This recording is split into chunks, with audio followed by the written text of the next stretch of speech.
My name is Ella, and I'm 32 years old. I've been married to Jacob, my age mate and boyfriend since my student days, for 4 years now. Our story dates back to when I was 19, attending a preparatory school for medical students. Back then, I was a year out of high school, aiming to get into the nursing program at the State University's medical school. Jacob, too, was aiming for medical school, having moved from the countryside to the city. We were both immersed in our studies every day. One day, I accidentally left my binder in the study room and headed to the station without realizing it. That's when a man holding my binder and calling my name ran after me. It was Jacob. This encounter led us to start greeting and talking whenever we met at school. The following year, we both got into our desired universities, and Jacob and I officially started dating. Jacob had been living with his mother since his father left them for another woman when he was in middle school. Even though he had become a medical student, paying for tuition and living expenses was tough. He said, "I went to a private high school and took a gap year, so I don't want to burden my mom anymore." So Jacob spent most of his free time working part-time jobs, like tutoring, teaching at a cram school, and working in cafes and grocery stores. Naturally, our dates were brief chats on a park bench between his part-time shifts, or sharing homemade lunches during university class breaks. But I deeply respected Jacob's dedication and felt genuinely happy to support him closely. As we both became seniors, I started preparing for graduate school while completing my hospital internships. I aspired to be a specialist nurse, requiring not only a nursing license from the university, but also a master's degree from a graduate nursing program. Meanwhile, Jacob, facing his clinical internships in the 5th year, began to express his anxieties to me, mainly about finances. He knew he couldn't work part-time as he had been once his clinical started, despite having saved up since his first year. But his plans were derailed when his mother fell ill and had to quit her job. Suddenly, Jacob faced the dilemma of supporting his mother's living expenses, and with no other option, decided to move in and live with her. However, living in a cheap 70-square-foot apartment with his mother wasn't feasible for Jacob. Even settling in an old apartment far from the station, with secondhand appliances and furniture from friends, required a substantial amount of money. Mom says she'll look for a job here, but there's a limit to what she can find without any real qualifications or career history. Jacob's face grew darker and more fatigued every time we met. Seeing Jacob like this, I made a decision. After graduating, I married Jacob in a simple ceremony with just photos and started working as a nurse, giving up my plans for grad school. My family, friends, and professors were all surprised by this decision. They tried to persuade me not to give up on grad school, but I was determined. Luckily, my grades are good enough to get hired at the university hospital, and then we can get Victoria, Jacob's mom, on my health insurance as a dependent. But still, this way, Victoria doesn't have to work while she's unwell, and Jacob can focus on his studies, right? So we started our married life, but the initial phase was more challenging than I had anticipated. Firstly, my salary as a new full-time nurse had to support 3 adults. Then there was Victoria, not adept at household chores. Despite claiming she'd handle them so I could work overtime and night shifts, her efforts were lacking. She just crammed laundry into the washer without sorting, skipping line drying and going straight to the dryer. For meals, she'd microwave pre-cooked dishes from the supermarket bought just before closing. Even our soups were just instant freeze-dried ones. Yet she didn't skimp on spending for snacks to accompany her and Jacob's regular evening drinks. And it was always just the two of them enjoying these moments, whether or not I was on a night shift.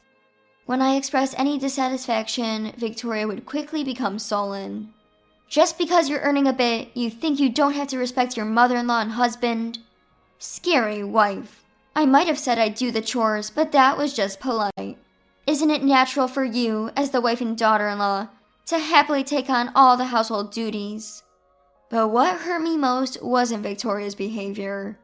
It was Jacob's complete lack of response to it. Even when he was present for her sarcastic comments, he would either give an embarrassed smile or pretend not to hear and ignore it. If I dared to question him, Jacob would snap back. "What do you expect me to do? I can't scold Victoria. And then Victoria, overhearing, would get even angrier. It always ended with me apologizing. This went on for 2 years until Jacob finally graduated. But then a new problem arose. Jacob wanted to do his 2-year clinical training at the university-affiliated hospital, but insisted I change my job because working at the same place would be inconvenient. Why can't we work at the same hospital? People will feel awkward around a married couple in the same workplace. Ella, you're just a nurse. It doesn't matter where you work, right? Exactly, you're only a nurse. As long as you earn money, any place is fine. Victoria and Jacob pressured me like this, but the university hospital had a program to support my dream of becoming a specialist nurse. I had been enduring the hardships, hoping to use this opportunity to fulfill my long-held dream. Moreover, to Victoria's surprise, the salary for a resident doctor at a university hospital is much lower than at private hospitals. Victoria, who had assumed she'd live a lavish life once her son became a doctor, was shocked by the salary Jacob would earn. Furthermore, Jacob starting work meant the beginning of student loan repayments. With an already modest salary, repaying a fixed amount every month would be a serious strain. That's why Victoria and Jacob wanted me to switch to a hospital with more night shifts, which paid better. Eventually, I couldn't stand up to their combined pressure and changed my job.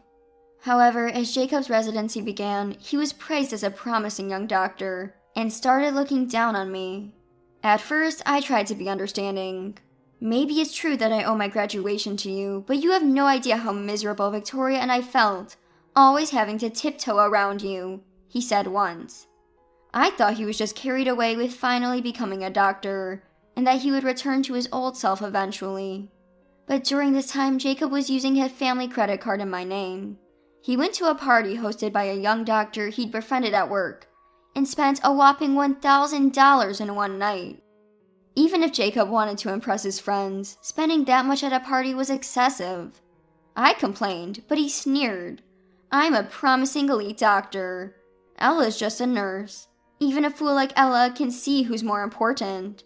If you don't want to be dumped, just shut up and serve me. Then he started flirting on the phone with a college girl he met at the party, right in front of me. Stunned, I was further mocked by Victoria, who had come over. Just as you see, Jacob is popular. You, an uneducated older woman, should just keep quiet. Since then, Jacob acted as he pleased without restraint, and Victoria didn't stop him but rather encouraged his behavior. As I cleaned up their messy room after a tiring night shift, I questioned whether I belonged in this house, or if there was any point in continuing this marriage. True to the saying that bad premonitions come true, Jacob, after completing his training, moved to a prestigious private hospital under a renowned doctor. The hospital was far from our current apartment, so we had to move. To my surprise, Victoria also wanted to live alone. I hoped this might bring back the old Jacob in our now private life. But the apartment Jacob showed me on a real estate website was a stylish studio apartment, clearly not suitable for a couple. As I looked puzzled, he said, "So, what about you?" "I'll be living alone in the new apartment.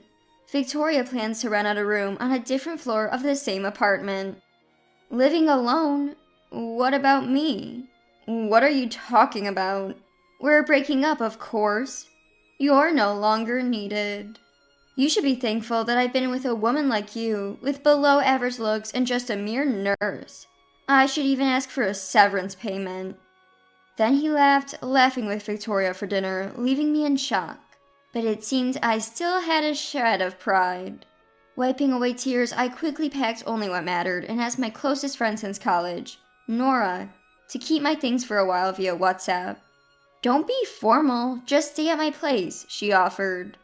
"But Nora, you live with your family. I'm already imposing with just my stuff." "Don't worry, Dad's on a business trip. My brother recently moved out, so there's a free room. It's just Mom, me, and my little brother, so no need to feel awkward." Nora insisted we should act quickly, and had her brother drive to pick me up from the apartment. Thus, I ended up staying at Nora's family home, gratefully accepting their kindness. While I was settling in with Nora, Jacob and Victoria moved as they had said, and sent me divorce papers at my workplace. Along with it was a note written by Jacob.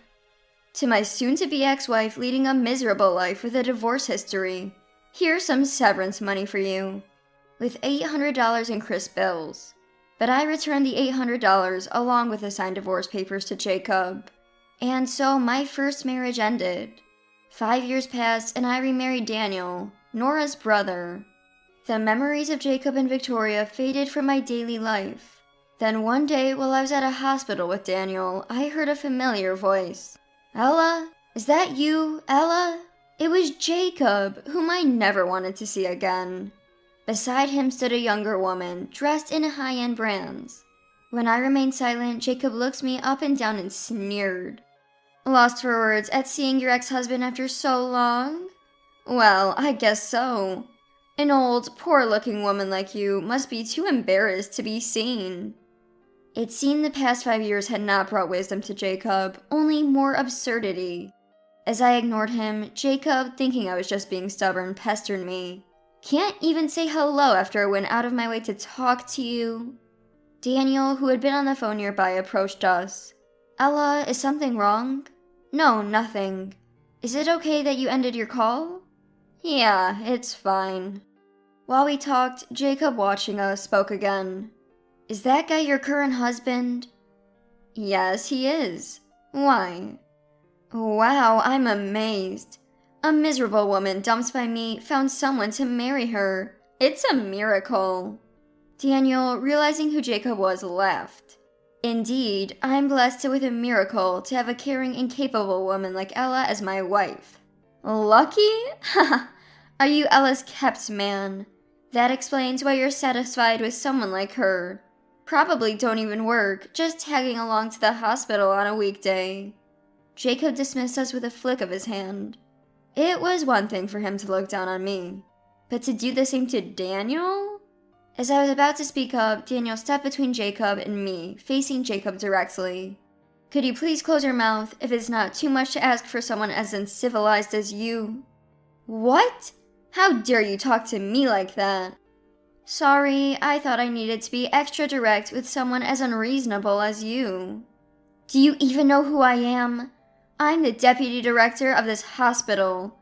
I'm not someone who has time for nobodies like you," Jacob boasted arrogantly. Daniel, pausing to smile, replied, "Oh, I'm well aware of who you are and what kind of person you are. And do you have any idea who I might be? Surely you don't think I'm just a nobody's kept man, do you?" Caught off guard by Daniel's retort, Jacob looked stunned for a moment, but then quickly snarled, "Like I would know anything about a nobody like you." As Jacob signaled to the woman beside him to leave, she stood frozen. "Come on, let's go. What are you doing?" Jacob impatiently pulled at her arm, but the woman, pale-faced, turned to Daniel and said in a low voice, "What are you doing? Do you even know who this man is?" "What are you talking about, Scarlett? You know this guy?" "Of course, didn't I tell you? The group of nurses and doctors who quit en masse recently are suing us for unfair and poor working conditions." "So what? We can just get a good lawyer and settle it, right?" "I thought so too, but it won't be that simple now that he's involved." In response to Scarlett, Daniel smiled and handed out his business card to Jacob, who still looked displeased. It clearly indicated that Daniel was the head of a law firm. "A lawyer? You?" "Yes. I'm here today to meet with Henry, the hospital director, regarding a class action lawsuit being considered by the nurses and doctors." "A class action lawsuit? That's just a ploy to extort money, isn't it?" "So that's the hospital stance, huh? Well, if there's such a misunderstanding, I guess we'll have to meet in court." Scarlett's face turned even bluer at Daniel's words. Suddenly, she bowed deeply and asked us to move to a reception room. Reluctantly, to avoid causing more disturbance, we followed her. Once inside, Henry, who had been contacted by Scarlett, arrived and immediately apologized to Daniel. Both pleaded for us to consider a settlement and to persuade our clients to reconsider the lawsuit. Seeing their desperation, Scarlett shouted at Jacob, "Come here and apologize too." But why should I apologize to some lawyer? You still don't get it? He's a renowned lawyer specializing in labor issues, especially in the medical field. There are hospitals that have gone under due to media scrutiny and financial strain after antagonizing him. That guy, a top lawyer. Ella's husband. Ella now works as an assistant in my law firm, using her nursing experience to provide insight into the realities and sentiments of medical professionals. She accompanied me today for that purpose. As Daniel spoke amiably, Jacob finally seemed to grasp the situation, and throwing himself beside us, began to apologize to us. "I'm so sorry, I had no idea," Jacob stammered, struggling to find the right words. Daniel pressed on. "You didn't know? So, this apology is just because you were forced to after finding out." "No, it's not like that. Firstly, you're apologizing to the wrong people. You should be apologizing to the clients who worked under unfair conditions, and to Ella, whom you used and discarded when she was no longer needed.